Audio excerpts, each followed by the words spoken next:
Hey guys, been a while, but I'm back. We're gonna do another tool review. I want to start a new series, if you will, called Harbor Freight Gems, and this is gonna be the first gem out of all the tools that we're gonna review. And this is one of my favorites. A buddy of mine tipped me off to this, and I want to bring it to you guys and let you know how good this thing is. So, without further ado, let's get into it. So here we have it. It's the Pittsburgh / Harbor Freight hydraulic crimping tool. So if anybody that works on cars or is a car enthusiast knows, the old tried and true method for making battery cables or putting big lugs or anything onto a piece of cable, and you end up using some solder, propane torch, the lug itself in a vise, heating it up with the propane torch, and then slowly flowing solder into this thing, and then jamming the cable down into it. Now, while that does work, it is costly, I guess. Solder is expensive, and the propane can be expensive too. So, when I was tipped off to this, I was super eager and excited to try it out. So I've used this multiple times already, and I couldn't be happier with it. So I want to demonstrate how this thing works and let you guys in on the Harbor Freight hidden gem here we have with the hydraulic crimping tool. So let me get set up on the tripod and we'll demonstrate how this thing works. Okay, so here we are. We got the tool. Trying to get you guys in frame here. And what I have in there now is currently the O gauge, which I use for making battery cables for remote mount batteries that I put in the trunk.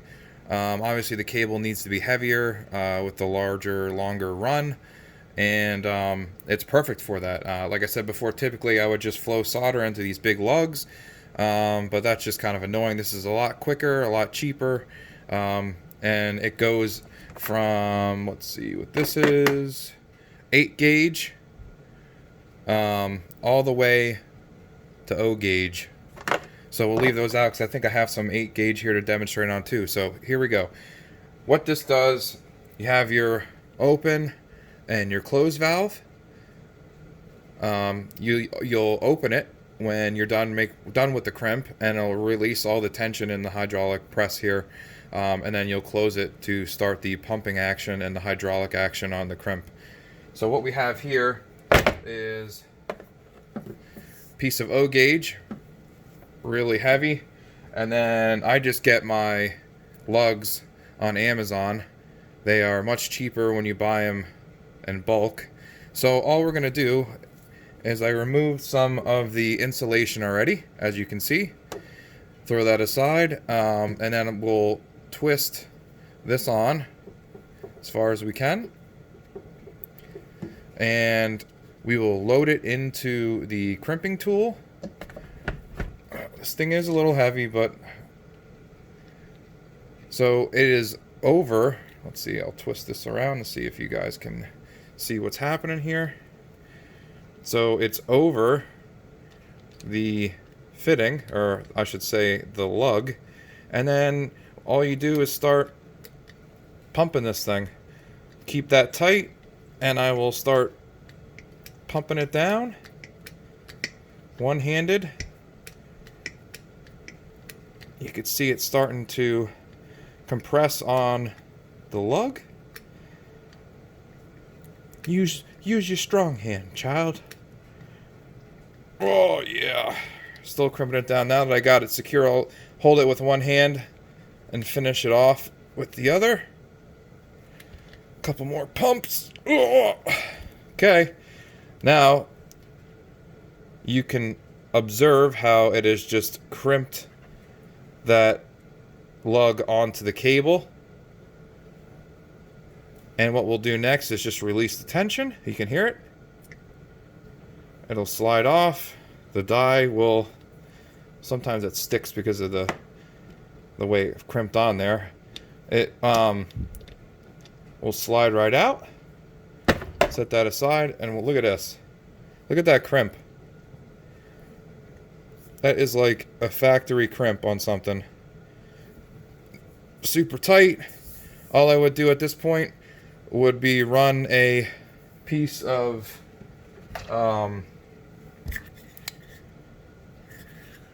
heat shrink down over it, like such. If I can get it to slide down on there. And I mean, obviously I would cut it a little bit because I don't want to be wasteful of that whole piece, but I will hit that with a little bit of heat and shrink that right over there, and that would be money in the bank. Again, this is O gauge cable, guys. This is pretty heavy stuff, and this thing just crimped it right on. Perfect. Perfect every time. Let me try another one with a smaller gauge. Let me get us paused here a second, and we'll swap over the dies. I'll show you how to do that. Okay, so we're going to try this smaller piece of, yes, it's 8 gauge power cable. Try putting a smaller lug on. Again, Amazon special. Now to remove the dies, they're actually magnetized and go inside the steel head here.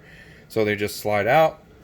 You put them in this little area here, and we'll slide the 8 gauge dies in. If I can pick them up. And they both slide in there, like such. This one's a little stiff going in there. Maybe I should have put the bottom one in first. Let's try that. That one goes in like that. That one goes in like that. So perfect. And I'll close the valve here. Pump it up a couple times. And same deal. We will take the 8 gauge, strip some of that insulation off.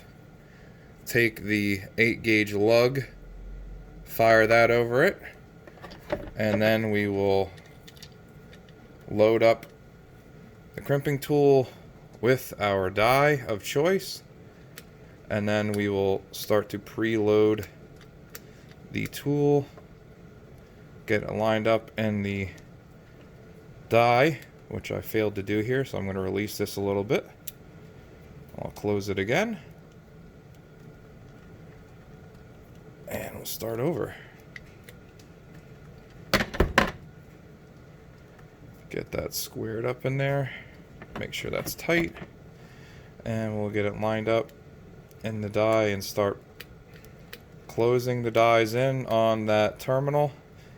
See if I can do it this time without knocking it off. Looks like it should be good.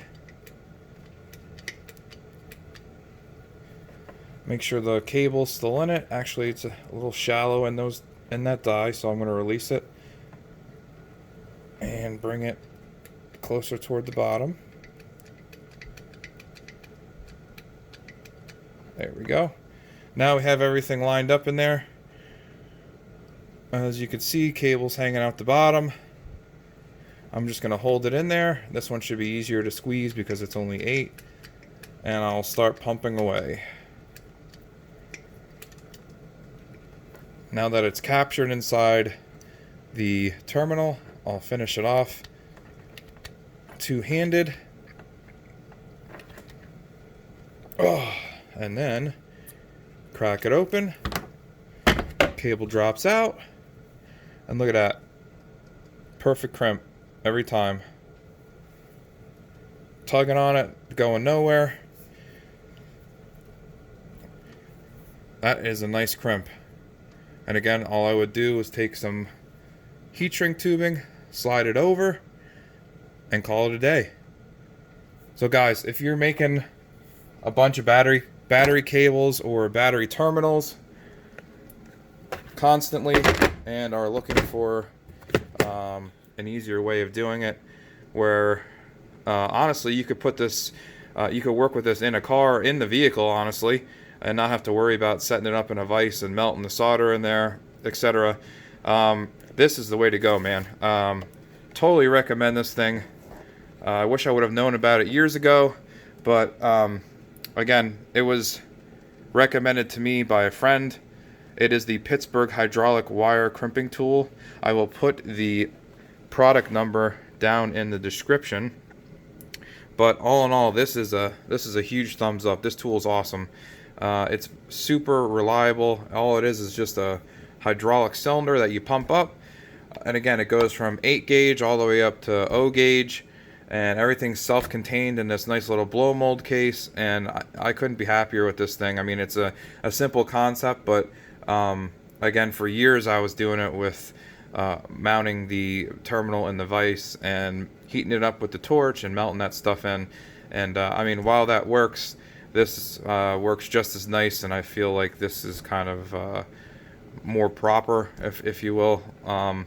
But anyways, I just wanted to go through this, guys. This is the first in the many of the Harbor Freight Hidden Gem series that I want to do. Check this tool out.